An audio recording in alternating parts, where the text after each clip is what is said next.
তোমার জাতি, তুমি সাজাও তোমার দেশ।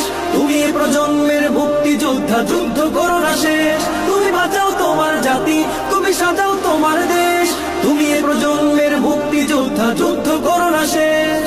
বিজয়ের 50 পেরোলেও মুক্তি মেলেনি আজও, কমেনি শোষণ পীড়ন, এখনো দমেনি শোষক রাজ। হে তরুণ তুমি ঘুমিও না, শেষ হয়নি তোমার কাজও। হে তরুণ তুমি ঘুমিও না, শেষ হয়নি তোমার কাজও। তুমি নতুন দিনের মুক্তি সেনানী, যুদ্ধের সাজে সাজো। তুমি বাঁচাও তোমার জাতি, তুমি সাজাও তোমার দেশ। তুমি এ প্রজন্মের মুক্তিযোদ্ধা, যুদ্ধ করো না শেষ। তুমি বাঁচাও তোমার জাতি, তুমি সাজাও তোমার দেশ। তুমি এ প্রজন্মের মুক্তিযোদ্ধা, যুদ্ধ করো না শেষ। হো হো হো হো হো হো হো হো হো হো। দেশের সকল নিয়ম নীতির শিকড় কাটছে যখন